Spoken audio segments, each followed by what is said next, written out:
ब्रह्मपुत्र के बीचों बीच बसा हुआ यह टापू, जिसे हम सभी महाशिव के मंदिर उमानंद देवालय के नाम से जानते हैं, और यह बहुत ही कम आबादी वाला एक छोटा सा द्वीप, भारत का सबसे छोटा द्वीप माना जाता है। ये छोटा द्वीप होते हुए भी असम के इतिहास को गढ़ने में एक बहुत बड़ा गवाह रहा है।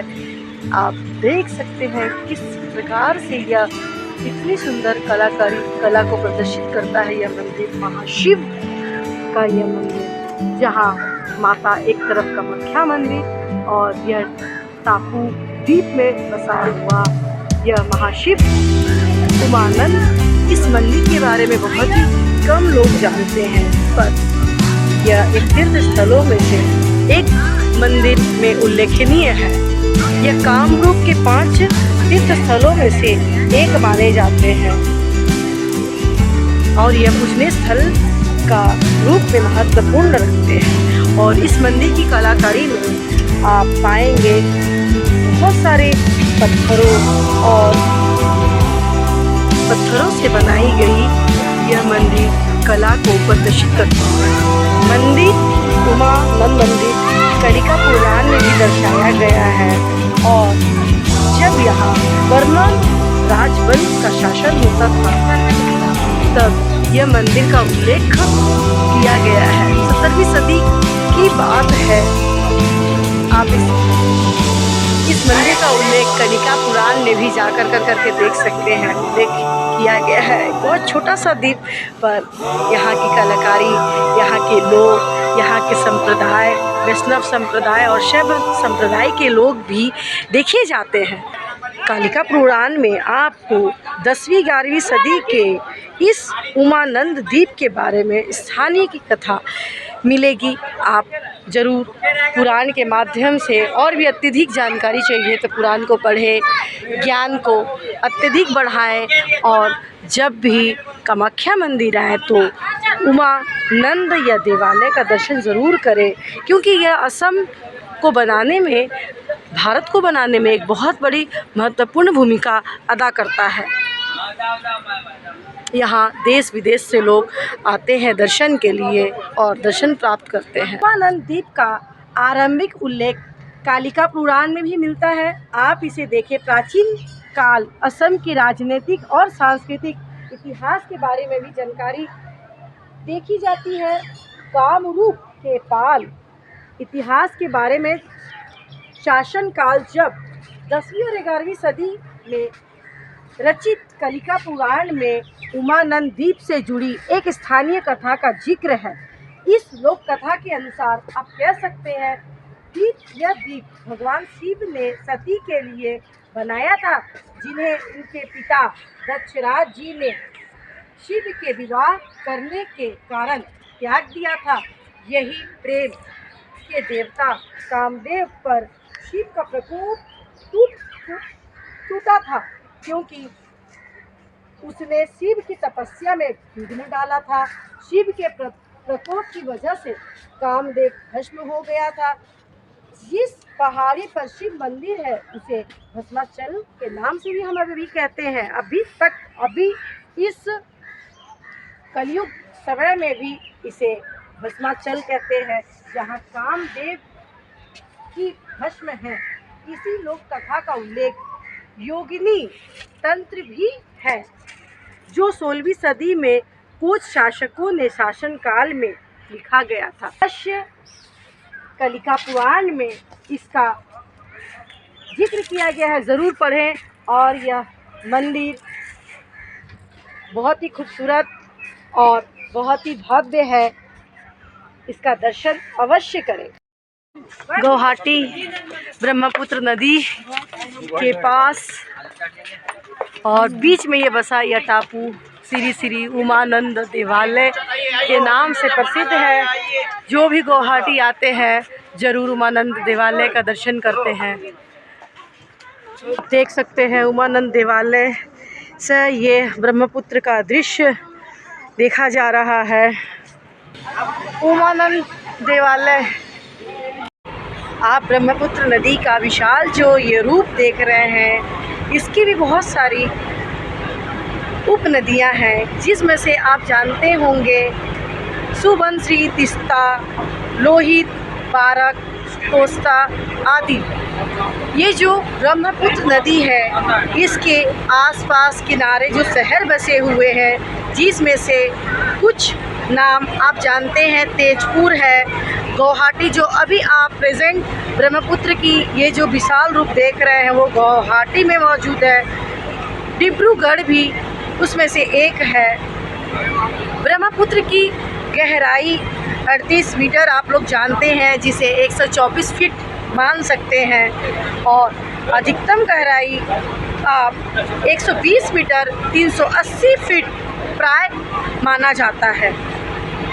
ब्रह्मपुत्र को हम सभी बंगला में जमुना नदी के नाम से भी जानते हैं। ब्रह्मपुत्र नदी मध्य और दक्षिण एशिया की एक प्रमुख नदी है। इसे हम चीन में यालुशांगपू, चियांग या यरलुंग कैम्बो चियांग कहते हैं। ये देख रहे हैं किस प्रकार से चीन में इतना बड़ा नाम के नाम से यह ब्रह्मपुत्र नदी विराजमान है। यह गुवाहाटी में जो ये आप ब्रह्मपुत्र नदी का विशाल रूप देख रहे हैं, यह इतना ही नहीं, इसका उद्गम आप सभी जानते हैं, फिर भी आप दर्शकों को बता देना चाहती हूँ। तिब्बत में यह कैलाश पर्वत के निकट जगह का जो नाम है च्यांगजियांग झील, वहाँ से यह आरंभ होकर तिब्बत की पहाड़ी इलाके में यांगलुंग सांगपो के नाम से लगभग 4000 मीटर ऊंचाई से यह 1700 किलोमीटर तक पूर्व की ओर बहते हुई यह आती है, और इसके बाद नामचा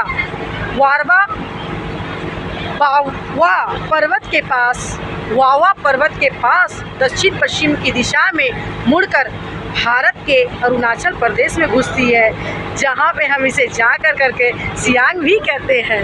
आप देख रहे हैं यह विशाल रूप गुवाहाटी ब्रह्मपुत्र की। भारतवर्ष की बहुत प्रमुख नदियों में से ब्रह्मपुत्र नदी भी एक बहुत बड़ी महत्व रखती है, जिसे आप देख रहे हैं ब्रह्मपुत्र नदी जो 29 किलोमीटर लंबी है।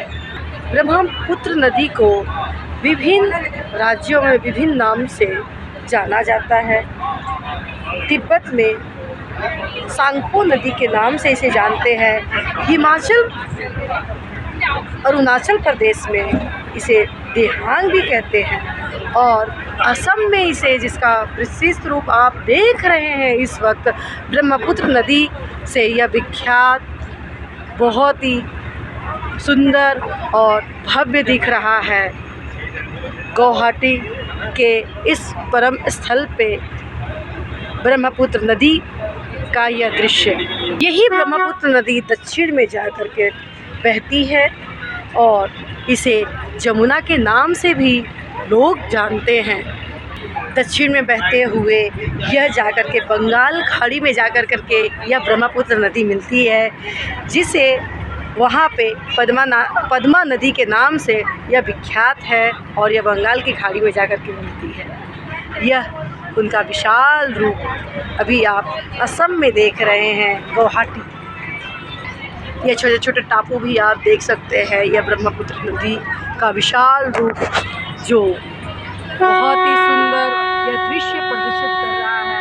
आप यहाँ विभिन्न शिप के माध्यम से जा सकते हैं, रोपवे के माध्यम से जा सकते हैं। इस छोटे छोटे टापू पे पूजनीय मंदिर का दर्शन कर सकते हैं।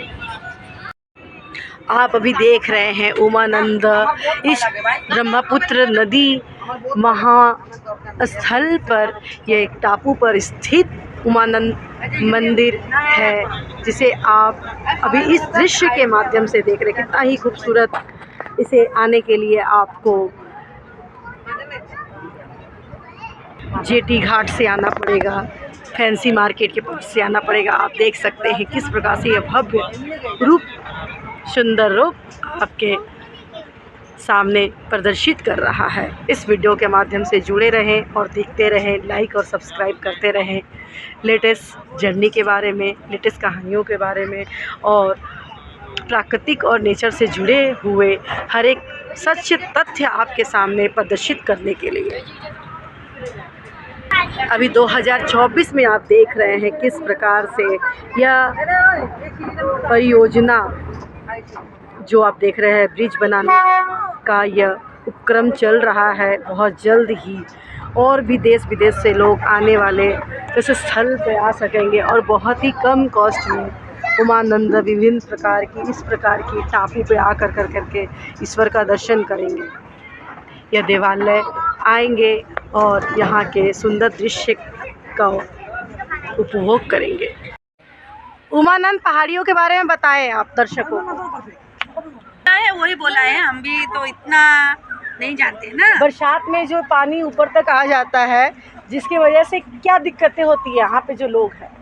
बहुत दिक्कतें होती है, माने शिप नहीं चलता है इधर में। फ्लैट में असम में तो ज़्यादा होता है ना, बहुत सारा फ्लैट होता है, तो कैसे आएगा लोग।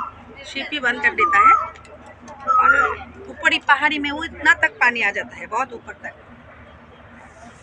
भस्मासुर की कहानी है, आप बहुत सालों से यहाँ पे है, तो क्या कहानी सुनी है उसका? तो पुराण में लिखा है, लोग बोलते हैं कलिका पुराण। हाँ, इधर में पुराण में लिखा हुआ है।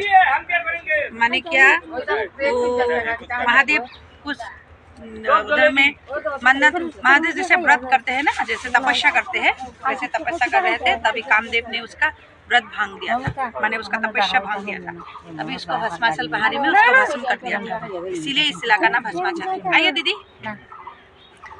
आप देख रहे हैं ये पहाड़ी भस्माचल पहाड़ी है और यहाँ पे भस्मासुर की तपस्या भंग हुई थी और यहाँ पे शिव भगवान का मंदिर बहुत ही पुराना, और यहाँ पे लोगों को बहुत सारी इच्छाएं और मन्नत जो है पूरी होती है। तो जो लोग जानते हैं समझते हैं अपनी आस्था को प्रकट करना हो तो उमानंद की पहाड़ियों में उमानंद के इस मंदिर में आकर करके दर्शन प्राप्त कर करके अपनी मन की इच्छा पूरी कर जाते हैं।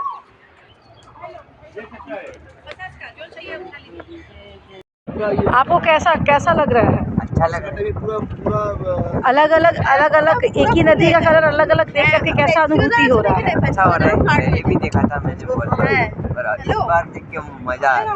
पहले जब छोटा था तब तो अंदर बैठना पड़ता था, अभी बाहर आ गया। সস্তা বলতে ভালোই, আমরাও শপিং করি, মানে রিজনেবল রেটে ভালো কাপড় পাওয়া মেখলা কিরকম প্রাইস আছে? মেখলা এখানকার আসামিয়া ড্রেস আছে সেরকম কিরকম? স্পেশালি মুগা পাট আছে, কিন্তু ঘাটিতেও আছে। আমরা লামডিং এর, তো আমরা নগাঁও থেকে নিই আর কি, ঘাটির রেটটা জানি। কিরকম যেখান দিয়ে নিয়েছি সেই কিরকম রেট? রেট তোমার নর্মাল হলে 1000, এখন তুমি পাট মুগার নিতে গেলে তখন একটু বেশি বেশি। পাটের মধ্যে 5-6,000 আর মুগার মধ্যে 14-15। মুগা সিল্ক, হ্যাঁ, এটা অরিজিনাল পোকা দিয়া বানায় না, অরিজিনাল পোকা দিয়ে বানায়, হ্যান্ডমেড হয় পুরো, উইভিং ও হ্যান্ড দিয়া করে। কতগুলা যেরা 1000 এর এগুলি মেশিন দিয়া হয়, मतलब মাস প্রোডিউস হয় এগুলি, এদিকে মেশিন দিয়া বানায়, আর এগুলি পুরো হ্যান্ডমেড। মুগা পাট এগুলি হ্যান্ডমেড।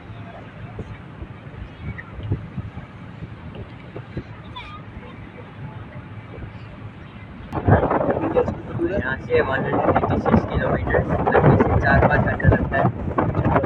हाईवे से जाने से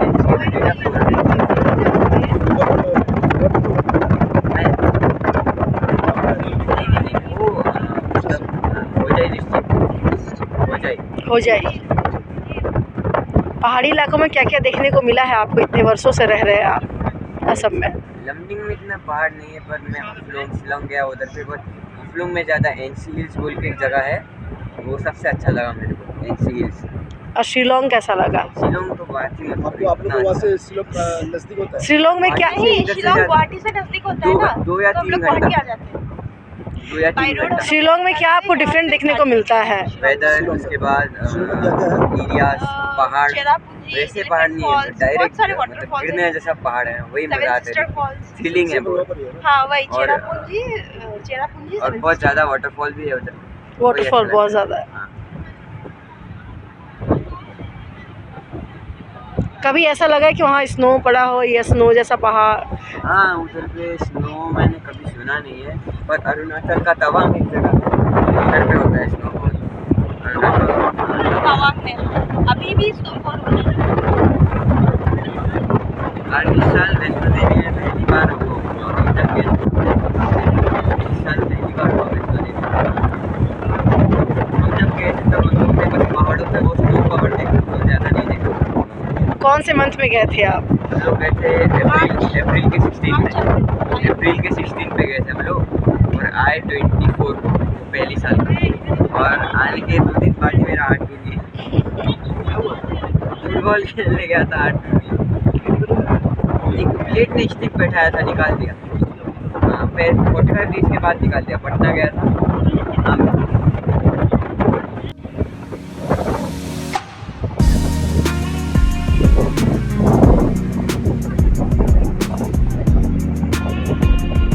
हम लोग कचहरी छोड़ के आ गए हैं।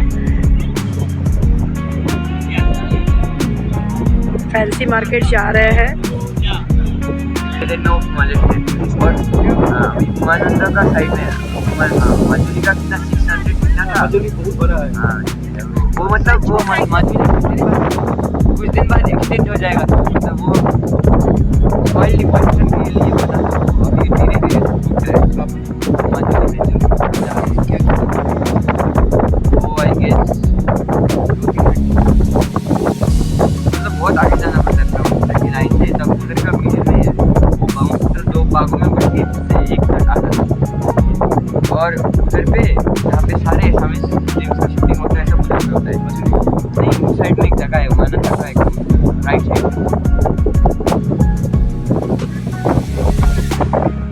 अब कौन से क्लास में हो?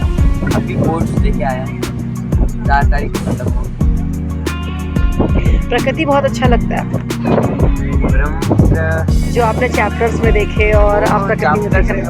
आप लोग तो वेस्ट बंगाल से हो ना? SST का अभी जो तो वहाँ पे वो GMC ने बहुत वीडियो लोग वो लोग बनाते थे, लड़की को पकड़ते थे, रास्ते पे बैठाते थे, वो शॉर्टकट होता था ना, 2 बैरल वाला, शॉर्टकट होते थे। ऐसा लीक वीडियो मिलता था। हम लोग का दोस्त लोग ने भी बहुत प्रोटेस्ट किया था मणिपुर को लेकर।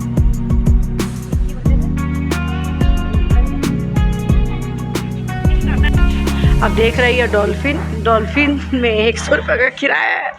अभी देखिए